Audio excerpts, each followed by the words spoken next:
Okay, topic of the day. Hashimoto's and gluten-free didn't help. So I have probably heard this hundreds of times. And the problem is that gluten is the number one trigger for autoimmune thyroid disease. In fact, it's not an allergen, it's not a sensitivity. Okay, you can have a sensitivity or an allergen to it and have Hashimoto's, but it's something called molecular mimicry, where there's a molecular, there's metabolites. Okay, there's metabolites on the gluten protein that unfortunately look exactly like metabolites in your thyroid tissue. So once you've developed Hashimoto's and your immune system starts to attack your thyroid, you eat gluten, it's going to flare up an inflammatory response and create an attack on your thyroid every time you eat it. So it's got to go. So I have, and gluten's in everything, right? Gluten's in all the good stuff. I'm half Italian, all right? So gluten's in the pasta, gluten's in the pizza. I used to like to have a beer now and then, or more than now and then, and it's in the beer. It's in a lot of the alcohol. I mean, it's everywhere. It's in the sauces, gluten, it's everywhere. It's all good stuff, okay? It's in all the stuff we love.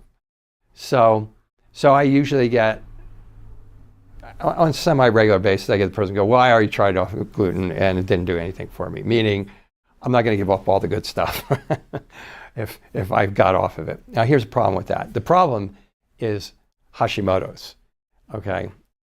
And so gluten's one of, now I think it's 41 triggers that we know of that are potentially also affecting your thyroid. So now you have maybe, and nobody's got all 41 triggers, but a lot of people have like 12, 13, 14 of them. So that's one trigger. So let's say you don't even know that the other 13 triggers are.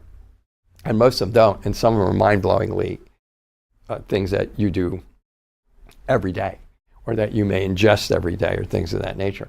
So when we first started this, and we had people, this being treating Hashimoto's and taking people off the gluten, and I was very early on in the groups that were taking people off of gluten for Hashimoto's, and you would get a miracle case, and you go like, yeah, we're bad. We know these guys, these medical doctors, they don't know anything. We're so cool because we took them off of gluten, they felt better.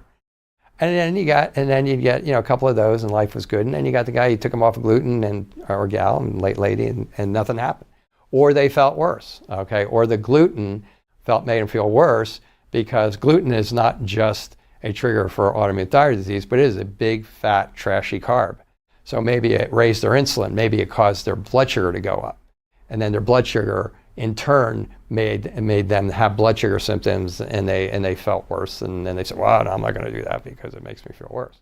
So there's a lot of nuances to it. The next step that we took was, we said, okay, if you are gluten sensitive, you probably have other cross reactivities.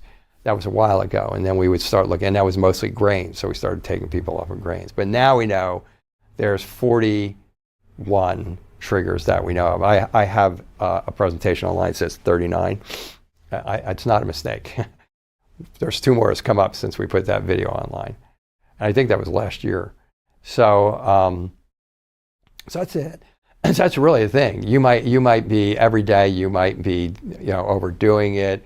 Maybe you're drinking alcohol. Maybe you have celiac and don't know it. Well, if you had celiac, that wouldn't happen, because if you got off of gluten, if you had celiac, you'd feel better immediately. So that was a bad example. But the point is, there's so many different things.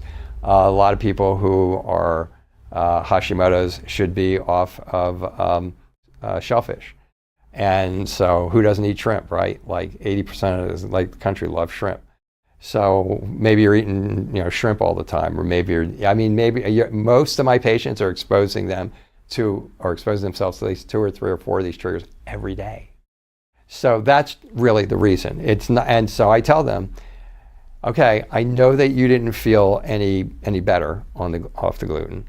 Getting off the gluten, and I know you felt worse, but here's the reasons why. And once we start trust me, once we get you off of the gluten, we get you through the protocols, you're feeling better. You eat gluten later on, you're going to feel worse.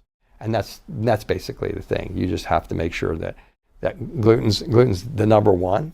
It's probably one of the three most aggressive